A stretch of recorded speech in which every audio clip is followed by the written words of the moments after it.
On the night of Friday, December 6, 1991, Northwest Austin was settling into the start of a mild December weekend when an officer, driving past the strip mall at 2949 West Anderson Lane, saw something that didn't belong. Flickers of flame inside the "I can't believe it's yogurt" shop. It was 11:47 p.m. He radioed for the fire department. Firefighters arrived within minutes, forcing the door and pushing back a fire that was concentrated toward the back of the store. The heat and smoke were intense, but when the flames were out, the smoke cleared to reveal what would become one of Texas's most infamous crime scenes.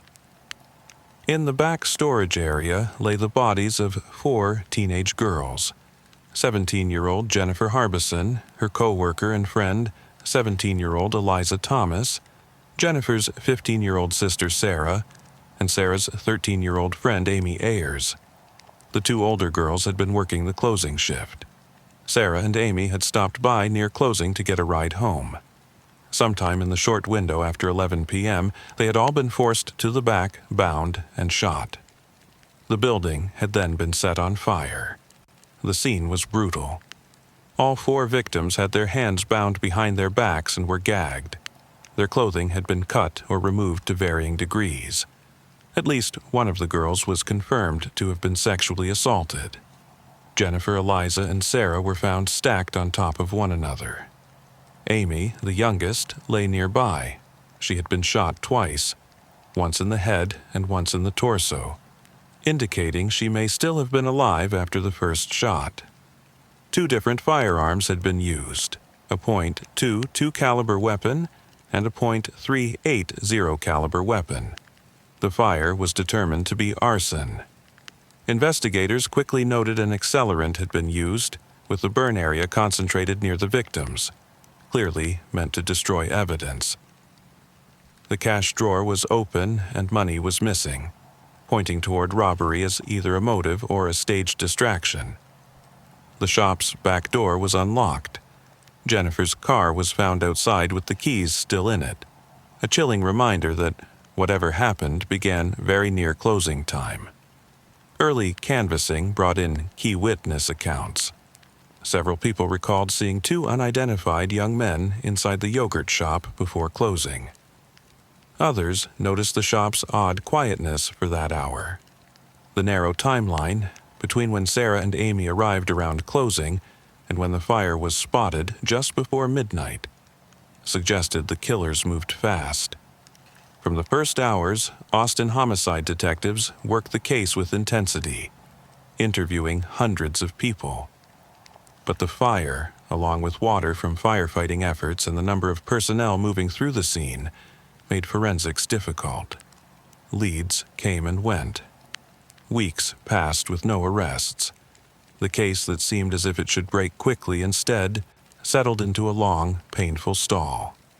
Then, in 1999, nearly 8 years later, detectives made 4 arrests: Maurice Pierce, Michael Scott, Robert Springsteen, and Forrest Wellborn.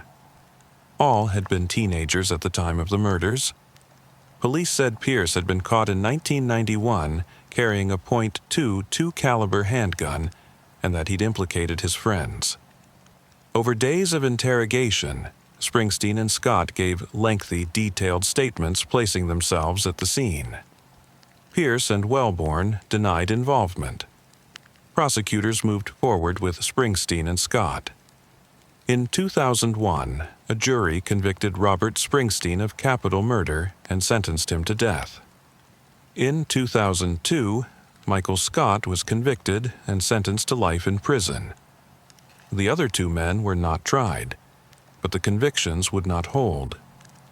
Defense attorneys argued that the confessions were coerced after hours of pressure and that they contained details investigators could have supplied. They also challenged the use of each man's confession in the other's trial without the opportunity for cross-examination, a violation of the Sixth Amendment's Confrontation Clause. In 2006 and 2007, the Texas Court of Criminal Appeals overturned both convictions and sent the cases back for retrial. As prosecutors prepared for new trials, forensic science shifted the ground again. In 2008, retesting of original evidence produced a male DNA profile from vaginal swabs taken from one victim. The profile did not match Springsteen, Scott, Pierce, or Wellborn. This revelation directly undercut the prosecution's theory that these four were responsible. In June 2009, both Springsteen and Scott were released on bond.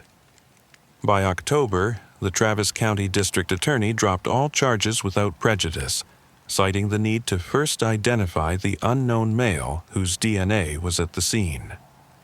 The case was once again wide open. One of the original arrestees, Maurice Pierce, died in December 2010 after being shot during a struggle with an Austin police officer at the end of a traffic stop. His death closed no loops for investigators. In the years since, detectives have kept the file active. New teams have revisited old witness statements, checked tips, and re-examined the physical evidence. The male DNA profile has been run through CODIS and other databases with no match.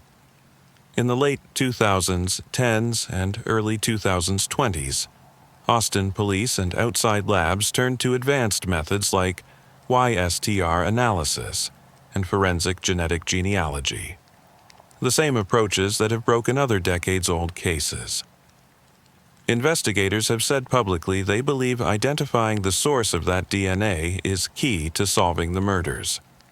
As of now, more than 30 years later, the yogurt shop murders remain unsolved. The crime still casts a long shadow in Austin. News stories revisit the events. Documentaries scrutinize the missteps and missed opportunities, and the families of Jennifer, Sarah, Eliza, and Amy continue to wait for a name that will stand in court and match the evidence. Police say they have never closed the case, and they continue to ask anyone with information, no matter how small it may seem, to come forward. It's a case defined by a narrow window of time, a devastating act of violence, and decades of questions. 4 girls went into that yogurt shop on a Friday night in December 1991. Minutes later, their lives were stolen, the building set on fire, and Austin was left with a mystery that still demands an answer.